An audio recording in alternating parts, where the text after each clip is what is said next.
Lampião é uma figura lendária em torno da qual permanece vivo o interesse popular. Para uns, o rei do cangaço não passou de um bandido cruel e sanguinário. Já para outros, foi e continua sendo um grande herói nordestino. Era então o ano de 1927, quando Lampião, por insistência do cangaceiro Marcelon Leite, entendeu de assaltar a cidade de Mossoró, no vizinho estado do Rio Grande do Norte, traçando seu itinerário por São João do Rio do Peixe, cujo território, na época, compreendia os atuais municípios de Uiraúna, antigo Belém, Triunfo, antiga Picada, Santa Helena, antigo Canto de Feijão, e Poço de José de Moura, entre outros. Até 1953, a área de São João do Rio do Peixe era de 1.479 km², colocando-se no 15º lugar em relação aos demais municípios paraibanos. Entretanto, com a criação do município de Uiraúna, desmembrado do seu Decreto-Lei Estadual número 972, de 2 de dezembro de 1953, São João do Rio do Peixe ficou com a sua superfície reduzida a 915 km², passando a ocupar o 22º lugar entre os 57 municípios paraibanos então existentes. Posteriormente, com os desmembramentos dos municípios de Santa Helena, Lei nº 2616, de 12 de dezembro de 1961, Triunfo, Lei nº 2637, de 22 de dezembro de 1961, e Poço de José de Moura, Decreto-Lei Estadual nº 5.914, de 29 de abril de 1994, a sua área ficou restrita a 474 km². Atualmente, o município é composto dos distritos da Sede, Pilões, Bandarra, Gravataí e Umari. O rei do cangaço, partindo dos sertões cearenses, deixou seu rastro de sangue, morte e destruição no município de São João do Rio do Peixe, entrando pelo sítio Formigueiro, hoje pertencente ao município de Santa Helena, onde, por motivos que não se pôde apurar, matou Antônio Belisário. Daí rumou para o sítio Aroeiras, hoje, também, pertencente ao município de Santa Helena, onde fez sua segunda vítima, desta feita, na pessoa de Cícero Rafael. Além dessas duas execuções, o jornal A União, edição de 31 de maio de 1927, noticiou outras mortes. Antônio Quaresma, em Canto de Feijão, Santa Helena. Manuel Chiquinho, no sítio Vaquejador. Joaquim Gabriel, no sítio Cabaços, ambos pertencentes ao município de Poço de José de Moura, e Antônio Correia, em Belém, hoje Uiraúna. Por força do Decreto-Lei Municipal número 50, de 26 de maio de 1932, confirmado pelo Decreto Estadual número 284, de 3 de junho do mesmo ano, São João do Rio do Peixe mudou de nome, passou a chamar-se Antenor Navarro, em homenagem ao interventor federal desse nome, morto no dia 26 de abril de 1932, num desastre aéreo nas costas da Bahia.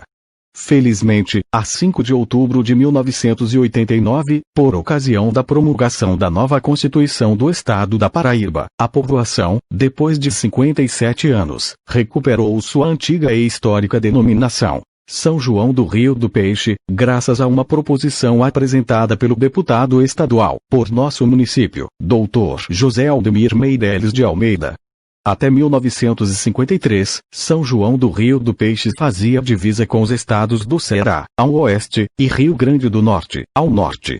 Eis, na íntegra, como a União, jornal oficial do governo do estado da Paraíba, edição de 31 de maio de 1927, noticiou o fato. Lampião costuma assinalar sua passagem com sangue. São João ainda não tivera a desventura de ser visitado pelo grupo sinistro, e o maldito bandoleiro quis que essa primeira visita fosse de sangue. Foram assassinados Cícero Rafael e Antônio Belisário no Formigueiro, Manuel Chiquinho, no Vaquejador, Antônio Correia em Belém, Antônio Quaresma em Canto do Feijão, Joaquim Gabriel em Cabaços. Ainda há notícias de outras mortes sem confirmação.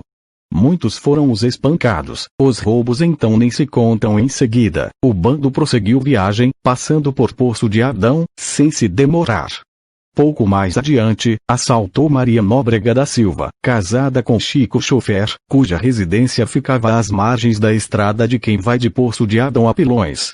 Chico chofer, ouvindo o tropel das cavalgaduras, meteu-se no mato, mas ainda fora visto pelos cangaceiros, dando motivo a que estes, sob ameaças de morte, exigissem que sua esposa explicasse os reais motivos daquela fuga. Saqueada a casa de Chico chofer, o bando segue sua marcha em direção de Pilões. Quando os cangaceiros se perderam na primeira curva do caminho, Maria, atemorizada, pôs sua máquina de costura, de mão, na cabeça, tomou a filha de 2 anos nos braços, e afundou o pé no mundo. Antes de chegar a Poço de Adão, deparou com um grupo retardatário que descia na direção de Pilões. Ali parou Maria. Ficou estática. Os cangaceiros acercam-se dela. Então, um negro corpulento, de aparência amedrontadora, desce de sua montaria, dá alguns passos à frente e saca de uma enorme faca, levando-a até a altura do pescoço da criança. A partir daí, a pobre mulher não viu mais nada. Acometida de um desmaio, foi ela ao chão, caindo a filha para um lado e a máquina para o outro. Alguns momentos depois, dava sinal de vida, e, para surpresa sua, encontrava a filha sã e salva.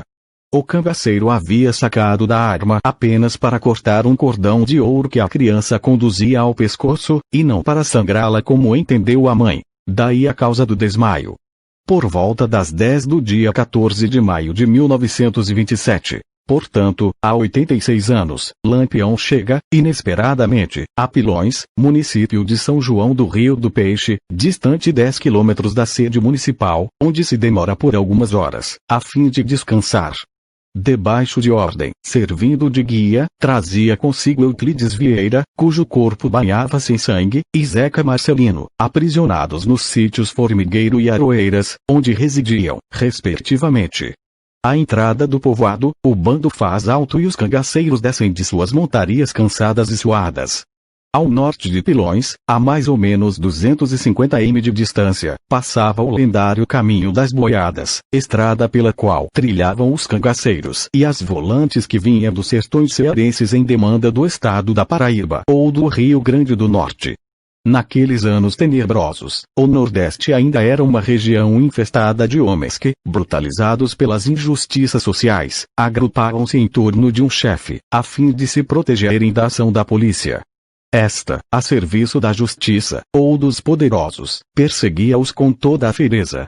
E, assim, acossados pelas volantes, esses homens empunhavam suas armas e riscavam as veredas de nossos sertões, levando terror às suas populações, e fazendo a lei à sua maneira.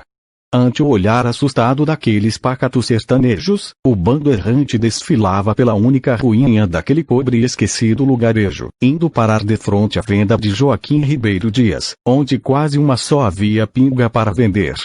Penetrando na bodega, os cangaceiros se serviram de aguardente, obrigando alguns populares, que ali se encontravam, a fazerem o mesmo. Só que, aos pilonzenses, a bebida era servida numa caneca de Flandres, cheinha, derramando-se. Augusto Viana, que nunca tinha bebido antes, só aguentou 2 talagadas.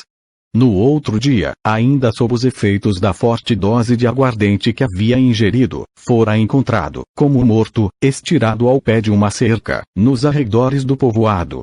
Outros homens, mais espertos, percebendo a aproximação do bando, empreenderam uma fuga desesperada, embrenhando-se num roçado de milho maduro que ficava nos fundos da casa, tomando o rumo da localidade conhecida por Passagem Rasa.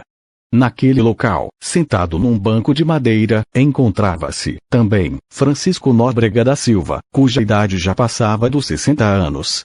Intimado a beber uma caneca de pinga, recusa-se o ancião a aceitá-la, alegando que não podia fazê-lo, porque se tratava de um homem doente, além do mais, nunca tinha bebido antes. Sentindo-se ofendido, com tamanha desobediência, o cangaceiro manobra seu fuzil e ordena: ou bebê, ou morre.